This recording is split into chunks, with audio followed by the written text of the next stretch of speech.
Bonsoir à toutes et à tous et bienvenue dans l'émission Présence protestante. Dans 4 jours, ce sera Noël.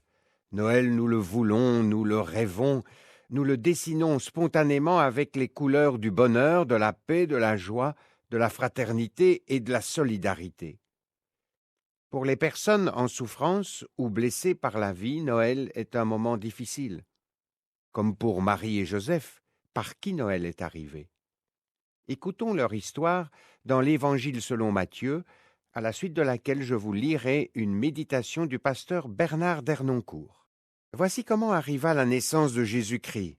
Marie, sa mère, était fiancée à Joseph. Avant leur union, elle se trouva enceinte par le fait de l'Esprit Saint.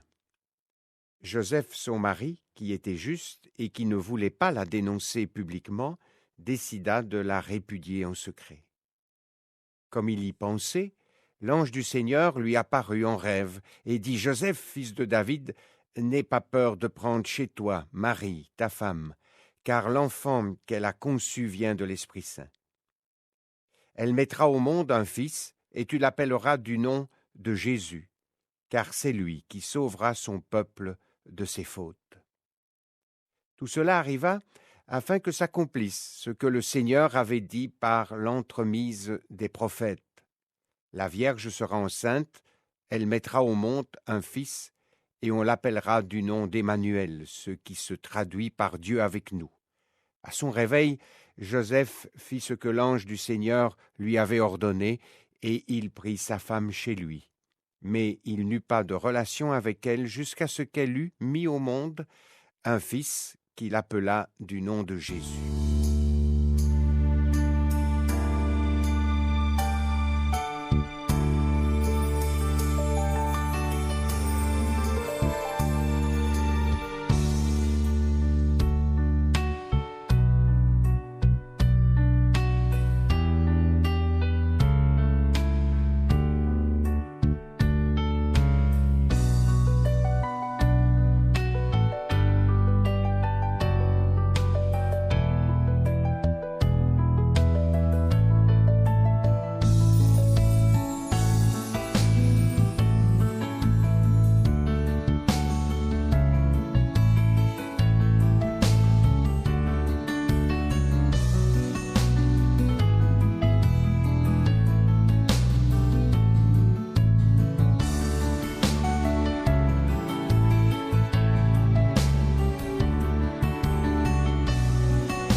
Quatrième avant.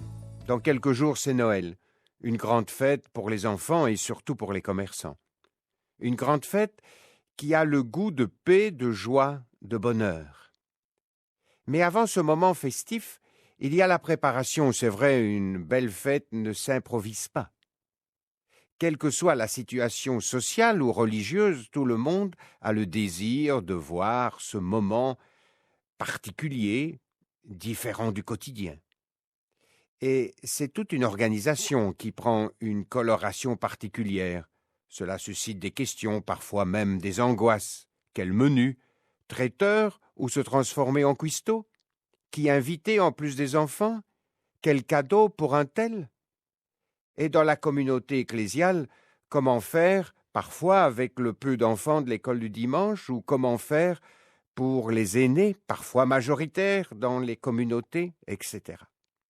Bref, c'est le temps de l'Avent. Ce dernier est d'une durée de 4 semaines avant le 25 décembre dans le calendrier chrétien. Ces 4 semaines, parfois même plus dans une société commerciale comme la nôtre, sont habitées par une angoisse positive. Positive car pas comme celle qui précède Pâques. Pour Joseph, ce charpentier d'origine historique, c'est une autre angoisse qui l'habite. Elle est loin d'être positive. Au verset 20 de Matthieu 1, nous lisons « Comme il y pensait, l'ange du Seigneur lui apparut en rêve et dit « Joseph, fils de David, n'aie pas peur de prendre chez toi Marie, ta femme, car l'enfant qu'elle a conçu vient de l'Esprit Saint. » Il y pensait, avons-nous lu. Le terme grec va même plus loin. Cela lui tourne dans la tête. Il a un dur choix à faire. C'est perturbant pour lui et pour la femme qu'il aime. En ce temps-là, Noël n'existait pas. C'était un jour comme les autres. Il n'y avait pas de préparation particulière.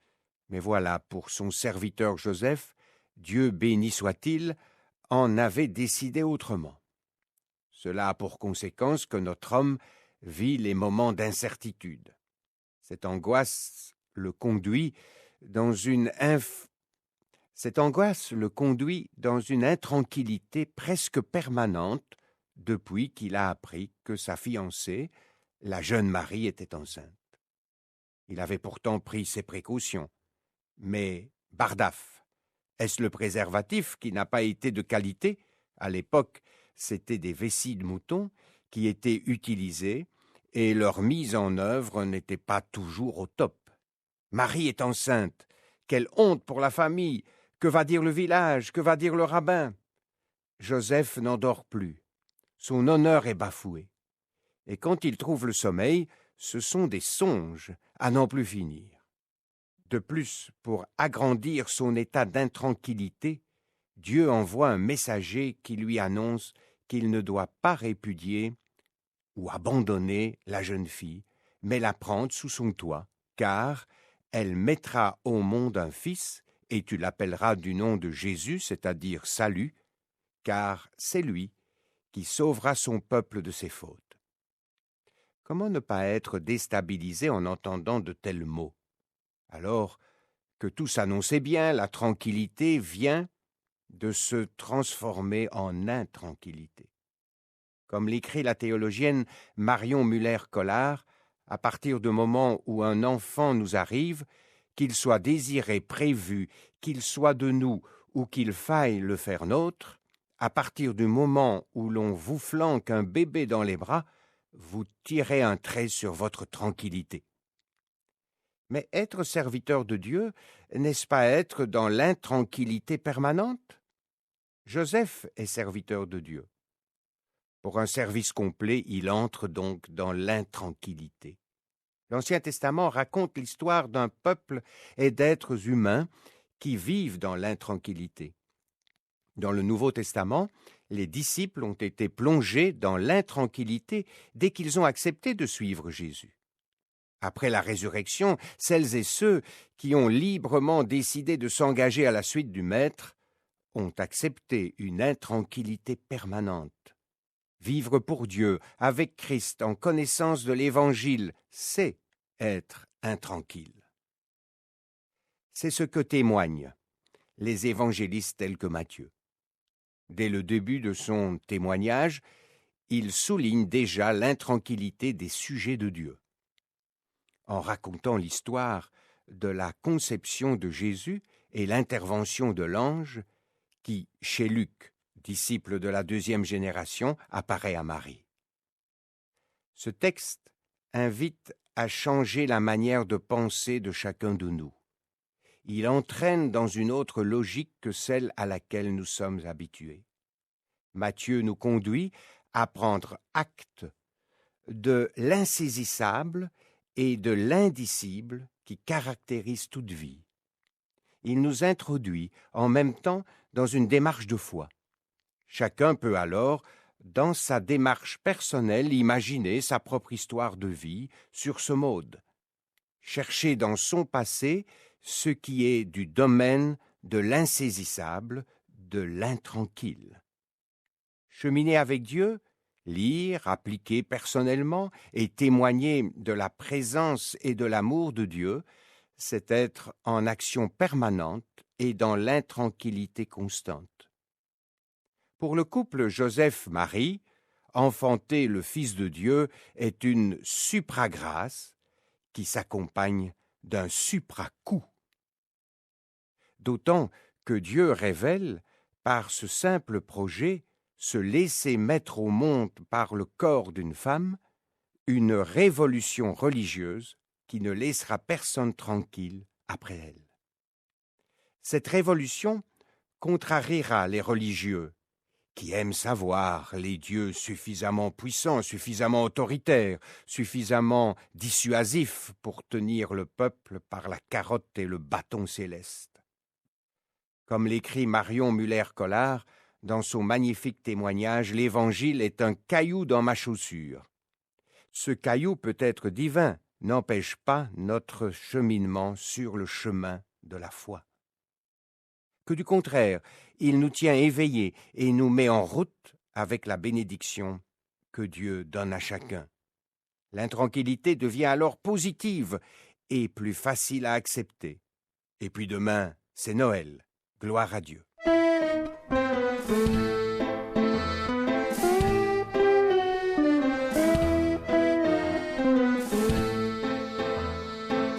Si tu es berger, si tu es errant, va à Bethléem, va à Bethléem. Si tu sens mauvais pour les braves gens, va à Bethléem, quelqu'un t'y attend.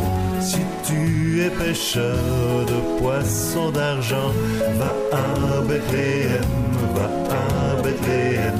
Si tu es un homme tout simplement, va à Bethléem, quelqu'un t'y attend, quelqu'un t'y attend, quelqu'un t'y appelle.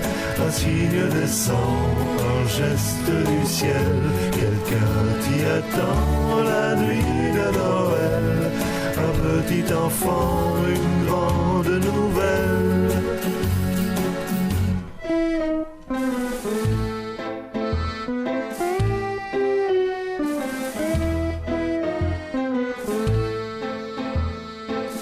Si tu es un mage venu d'Orient, va à Bethléem, va à Bethléem. Si tu es un sage, un intelligent, va à Bethléem, quelqu'un t'y attend. Si tu es plein d'or, de myrrhe et d'encens, va à Bethléem, va à Bethléem. Si tu es un gars du genre important, va à Bethléem, quelqu'un t'y attend, quelqu'un t'y attend, quelqu'un t'y appelle. Un signe descend, un geste du ciel, quelqu'un t'y attend, la nuit de Noël. Un petit enfant, une grande nouvelle. Incline-toi encore, jusqu'à te voir au fond de ses yeux. Incline-toi, dépose ton trésor et regarde-toi naître dans les cieux.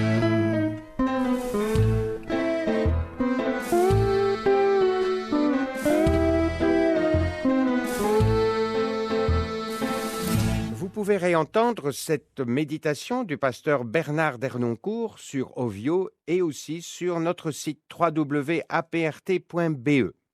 Le 25 décembre prochain, nous vous donnons un double rendez-vous. D'abord pour le culte de Noël télévisé en Eurovision depuis la France à 10h sur la 2. Ensuite, en radio sur la première, culte de Noël à 12h30. Bonne soirée.